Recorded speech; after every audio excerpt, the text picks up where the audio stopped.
खैरियत से उम्र मर्द कि आप हमेशा खुश रहें, हंसते और मुस्कुराते रहें और इसी तरह मैं अपना प्यार मैं तारिक मैं मोहम्मद यूसुफ। मैं उमैर इम्तियाज। आज हम इस वीडियो पे रिएक्शन देने जा रहे हैं। इस वीडियो का टाइटल है USA control Pakistan air base. तो देखते हैं वीडियो और अपना रिएक्ट कर देंगे। कौन करते हैं 3 2 1 वीडियो स्टार्ट। नमस्कार, वेलकम टू करियर 247। मैं हूं प्रशांत धवन। नाउ पाकिस्तान का जो नूर खान एयरबेस है, जिसको रिसेंटली भारत ने बॉम्ब किया था, आप सबको याद होगा, काफी न्यूज में था ये। इसी की बॉम्बिंग के बाद अचानक से यूएस और पाकिस्तान की गवर्नमेंट बहुत ज्यादा एक्टिव हो गए थे और सीज फायर की डिमांड बहुत ज्यादा बढ़ गई थी। अचानक से नूर खान एयरबेस के बारे में बहुत ही बड़ा क्लेम किया है पाकिस्तान के वरिष्ठ मिलिट्री एक्सपर्ट ने।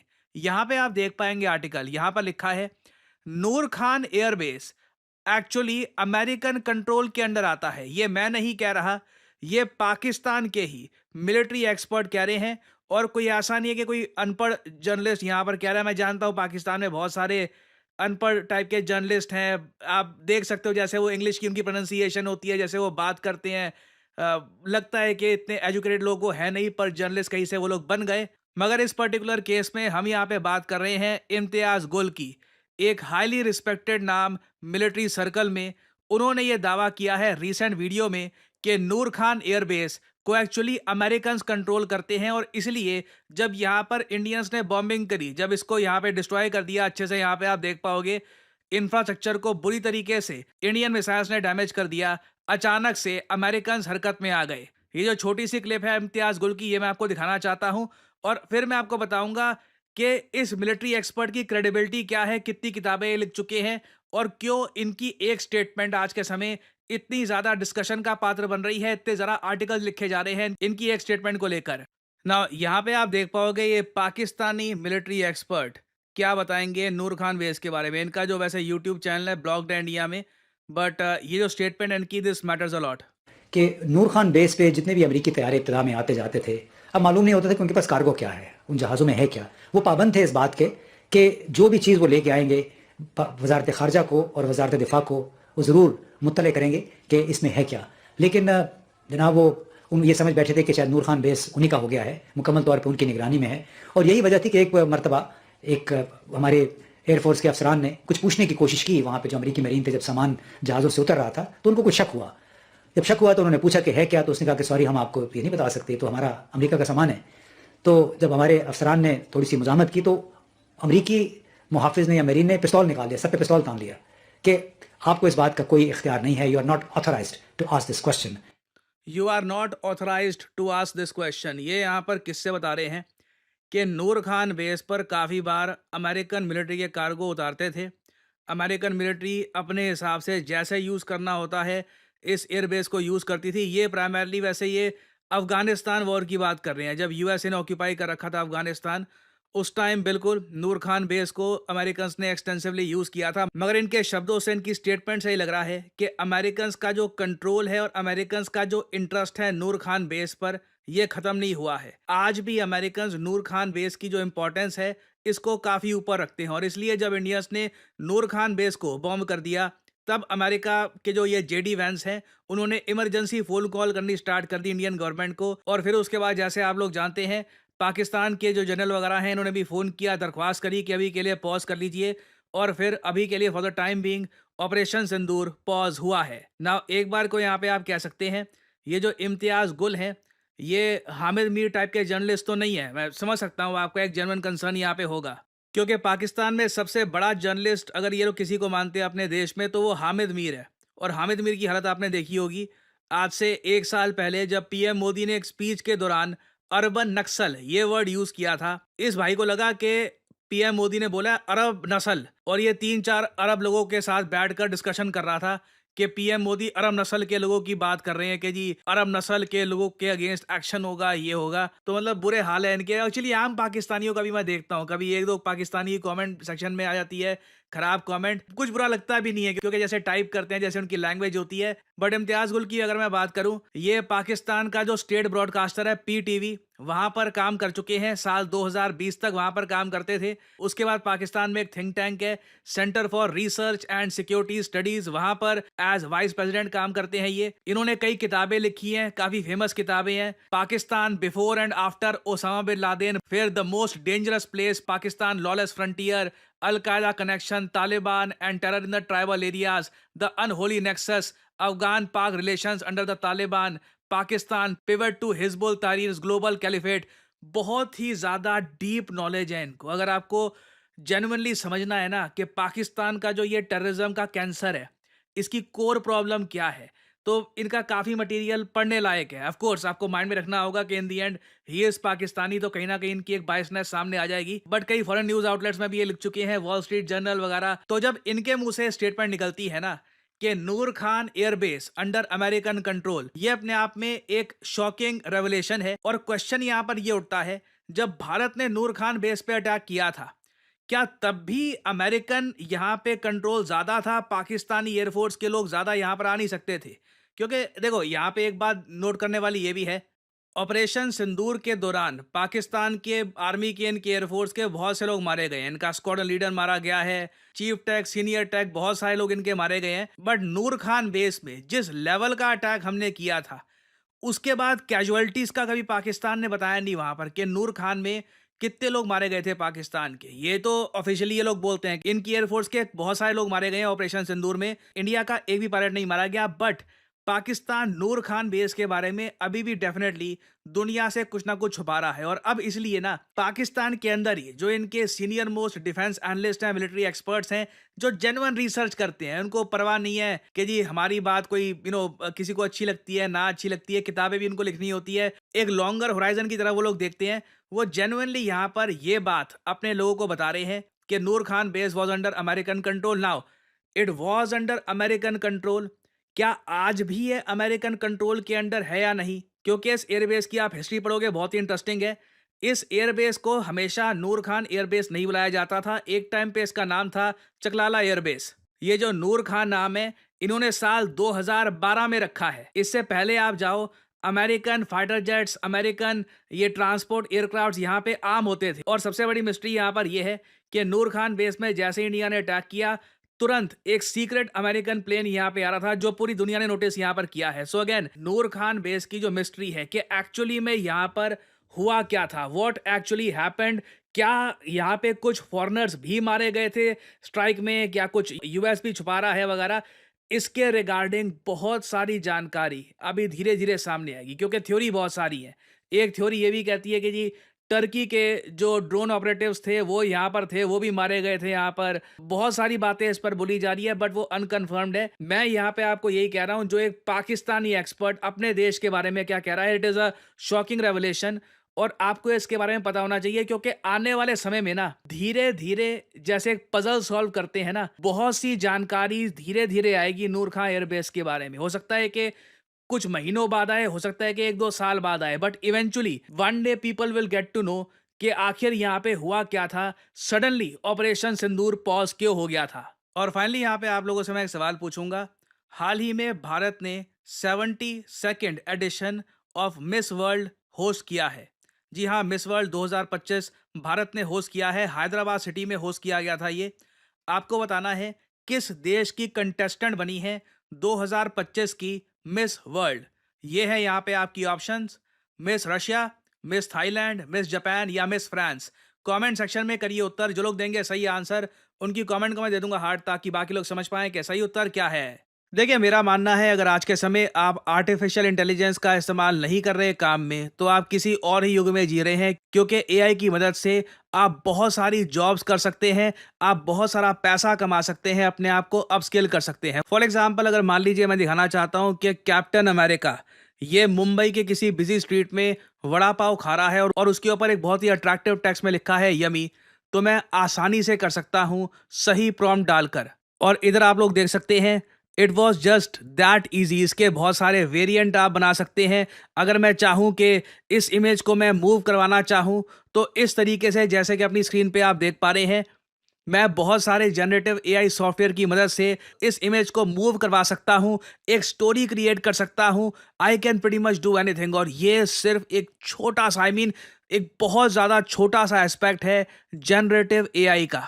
जनरेटिव एआई की मदद से आप किताबें लिख सकते हैं, आप पर्सनालिटीज क्रिएट कर सकते हैं। You can pretty much do anything you want. और अगर आपने सही जगह से जनरेटिव एआई का कोर्स कर लिया तो मैं आपको बता दूं, आप एक प्रॉम्प्ट इंजीनियर के रूप में नौकरी कर सकते हैं। जी हाँ, प्रॉम्प्ट इंजीनियर। कई लोगों को पता ही नहीं है कि ये नौकरी एग्जिस्ट भी करती है। कई लोग आराम से साल का 4 लाख से लेकर 6 साढ़े 6 लाख, जी हाँ, जो रियलिस्टिक सैलरी होगी वही मैं आपको बताऊंगा। कई लोग होंगे जो आज के समय कहते हैं कि जी हमारा कोर्स कर लो, फिर 25 30 50 लाख वगैरह। जो रियलिस्टिक चीज़ होगी वही मैं आपको बताऊंगा। प्रॉम्प्ट इंजीनियर को गूगल कर लीजिएगा, प्रॉम्प्ट इंजीनियर जॉब्स। आराम से 4 लाख से लेकर 6.5 के आसपास सैलरी होती है उसकी, और डिपेंड करता है आपके एक्सपीरियंस पे। And you can start your career. आप खुद का एआई स्टार्टअप कर सकते हैं, आप कंटेंट क्रिएटर बन सकते हैं।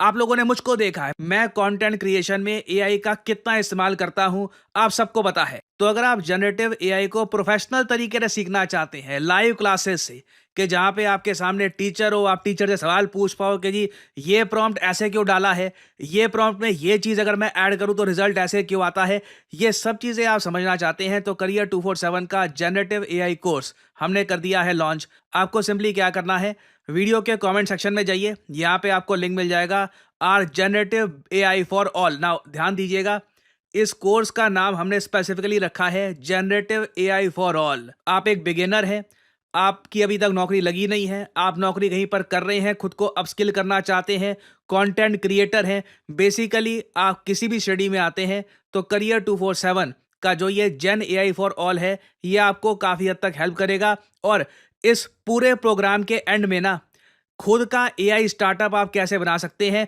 उसका प्रोजेक्ट भी साथ ही साथ किया जाएगा। ये सभी टूल्स को यूज़ कैसे करना है, ChatGPT, Midjourney, DALLE, various type के आज के समय जो जनरेटिव एआई के टूल्स हैं, इनको इस्तेमाल कैसे करना है, ये सब आप सीख पाएंगे करियर 247 पे। आपको सिंपली करना क्या है, यहाँ पे अपना नाम डालिए, अपना ईमेल आईडी, अपना नंबर और ऑब्वियसली डिस्काउंट कोड यहाँ पर डालना PD10, ताकि आपको डिस्काउंटेड रेट पे कोर्स मिल जाए। काफ़ी हैवी डिस्काउंट मिलता है by using the code PD10। जो प्राइस है काफ़ी कम हो जाता है, नहीं तो अनफॉर्चुनेटली आपको हो सकता है कि ज़रा प्राइस पे करना पड़े अगर आप कोड यूज़ नहीं करते। सो एक गोल्डन अपॉर्चुनिटी आपके सामने। जनरेटिव एआई के वैसे कोर्सेज दुनिया भर में अवेलेबल हैं, बट ऐसा कोर्स जहाँ पे आपको लाइव क्लासेस मिलती हैं, आपको प्रोजेक्ट्स करवाए जाते हैं, आपको सर्टिफिकेशन मिलता है बाय NASSCOM, ये बहुत ज़्यादा रेयर है। So if you want to enroll, start your journey in generative AI. Thanks for listening and as I always say, may the gods watch over you. चलो, ये वीडियो खत्म होगी, बड़ी इंटरेस्टिंग थी वीडियो। और हो सकता है भाई साहब के नूर खान एयर बेस पे अमेरिकन कंट्रोल भी हो सकता है, थोड़ा बहुत हो सकता है। शुरुआत में जब साफ ज़ाहिर है कि भाई जब अफगानिस्तान में अमेरिकन फौज थी तो उनका जो नेटो सप्लाई या जो भी उनकी जो हथियार आते थे, जब ज़मीनी रास्ते से या फ़िज़ाई रास्ते से, तो कुछ ना कुछ तो भाई चीज़ें कंट्रोल करके थी। वो था 2014 तक, वो शुरुआत में हम भी मानते। लेकिन मौजूदा टाइम पे जो चीज़ें हुई है ना भाई, ये चीज़ मैं कहता हूँ मुमकिन ही नहीं हो सकती कि भाई एक तो अमेरिका का इधर आना जाना लगा रहता हो, हर फौजी जो है वो सीक्रेट चीज़ें नहीं रख सकता, ऐसी चीज़ें ना। बिल्कुल। और कहीं ये भी चीज़ है कि भाई पाकिस्तान को खतरा भी रहता है कि भाई पाकिस्तान के जो न्यूक्लियर वेपन है ना, वो किसी को खबर ना लगे, इजराइल तक ना पहुंच जाए, या ये वो होता है ना, तो ये छुपाने के लिए भी चीज़ें होती भाई हैं। जितना भी कमज़ोर से कमज़ोर मुल्क हो ना, चाहे जैसे हालात में, वो अपनी सॉवरेंटी और अपने जो दफाई मामला उनके कंप्रोमाइज नहीं करता। क्योंकि अच्छा, ये इंडिया की तरफ से कभी कोई शोषा छोड़ा जाता है जी। अब वहाँ पे ये देखें, हकीकत जो हो गई है ना पूरी दुनिया में, ये बदनाम हो गए उसको छुपाने के लिए। तो चलो जो भी हुआ, कहने तो उनके ऊपर अच्छा, दुम दुबा के भागे तो यही है। अच्छा, सबसे बड़ी बात इसकी वीडियो में मकसद पता क्या है? यही है मकसद आप नहीं समझी। उनका मकसद ये है कि वो जो सीज फायर हुआ है ना, वो पाकिस्तान की वजह से हुआ है, वो अपनी ये अमेरिका की वजह से हुआ है। वो सारे का मकसद ये है। अच्छा, अगर वो कंट्रोल में होती जगह अमेरिका की, कोई ना कोई बंदा तो होता है ना आर्मी वाला उनका, या कोई कंट्रोल करने वाला, इनकी जरूरत यार होता है। इंडिया की फिर जरूरत थी कि उस जगह पे अटैक करते। सोच अगर अमेरिकन होते फोन करने पर जंग बंदी बंद बंद बिल्कुल, तो वो अटैक कर सकते थे वहां पे। बीजेपी का तो लीडर बीजेपी है, हमारा हुआ भाई। बीजेपी अजीब का बात है। लीडर है शशि थरूर, आपने शायद सुन देखा हो, उसका ट्विटर पे भी 2-3 बयान थे बड़े। शशि थरूर। तो उसने ये बोला था कि इंडिया की तरफ से सीज फायर की रिक्वेस्ट की गई थी 2 दफा, उसके बाद ये सीज फायर। और भाई ये इंडिया की तरफ से एक नहीं असेंबली के अंदर एक बंदे ने खड़े हो कांग्रेस के हैं वो आजकल दुनिया को जाके बता रहे हैं कि भाई ऑपरेशन सिंदूर किस तरह कंडक्ट किया गया है, उसके पीछे रीजन क्या है, हमने क्या अचीव किया, क्या लॉस हुआ, सारा कुछ वो चीजें तो जो है। अच्छा, इन्होंने भाई साहब अटैक किया, पूरी दुनिया में कोई कंट्री है जिसने खुल के बयान दिया, जिसने कहा हो कि पाकिस्तान ने भी दहशतगर्दी की है, उसके मद्दे मुकाबले इंडिया ने अटैक किया है? नहीं, नहीं। पूरी दुनिया में कोई एक भी भी नहीं। नहीं। इंटरनेशनल मीडिया अगर फॉलो करें ना तो वहाँ पर यही आता है कि भाई पहले टेरर अटैक हुआ, लेकिन जो क्रिटिसाइज था ना इंडिया की, इंडिया को मीडिया लोगों- का क्या है, मीडिया का कुछ नहीं, नहीं, कुछ वो भी टेरर नहीं। अटैक हुआ, लेकिन पाकिस्तान ऑफिशियल बंदों का जो हुकूमत में बैठे हुए हैं, न्यूज़ जो किसी भी मीडिया पे आती है कंट्री भाई। जो किसी भी कंट्री की नुमाइंदगी करते हैं, टेरर अटैक हुआ तो है। उनके टेरर- बयान- हम मानते हैं गलत हुआ है, लेकिन किसी ने ये ब्लेम नहीं किया कि पाकिस्तान ने। हाँ हाँ, ये ये चीज ये भी अच्छा, है। इनकी अपनी असेंबली के अंदर एक नौजवान ये खड़ा चीज होकर भी लफ्ज है। बोल रहा हाँ जी, था हाँ जी। जंग के बाद भी था एक जंग के बाद तारक इनके असेंबली की तकरीर कर रहा लड़का, वो कह रहा था स्पीकर, जिसको हम स्पीकर बोलते उसको कह रहे थे कि सर मैं अब भी कह रहा हूँ, मैं पहले भी कह रहा था, जब उनके वजीर आजम ने कहा था भाई वो जो हुआ ना पहलगाम वाला हमला, उसने कहा था अब तहकीक करवाओ, अगर हम साबित होते हैं हम जुर्मदार कबूल करेंगे, अगर हम तहकीक के बगैर ही आप हमला करते तो हम जवाब देंगे। आपने तहकीक के बगैर ही उनके ऊपर हमला कर दिया, आपने बोला दहशतगर्दों पे किया है, ऊपर से आपने कह दिया 500 दहशतगर्द, एक भी साबित दहशतगर्द नहीं हुआ, आपने बेगुनाहों को मारा। एक मिनट, अब भी मैं कह रहा हूँ आपने जवाब ले लिया, फिर आपकी कितनी तबाही हुई है?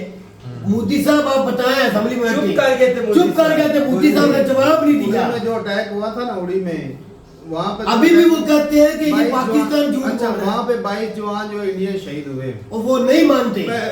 दूसरा क्या नाम है, पुंछ में 15 से 16 जो है वो सिविलियन उनकी डेथ हुई है, और जो हिंदुस्तान की चौकियों पे या जो हेडक्वार्टर थे वहाँ पे जो अटैक किए गए हैं, जहाँ से इंडियन आर्मी वो वहाँ से भाग गई थी, तो वहाँ पर भी कई जवानों की शहादत हुई है।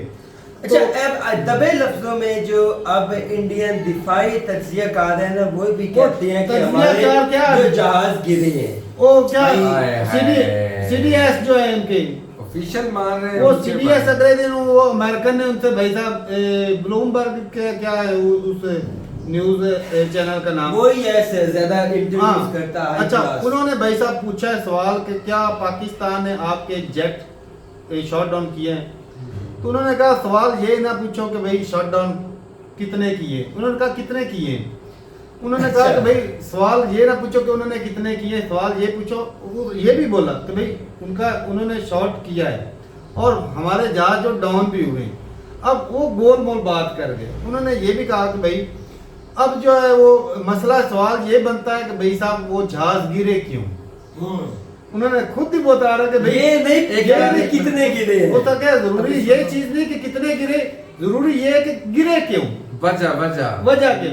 कहता है कि भाई साहब पहले दिन हमसे गलती हुई, दूसरे दिन हमने वो गलती सुधारी, वो जब बाद में अटैक किया था इनके जो जहाज है जो भाई साहब जो शॉट डाउन हुए पहले दिन ही हो गए थे, असल में इसकी तबाही पहले दिन ही उतर गई थी।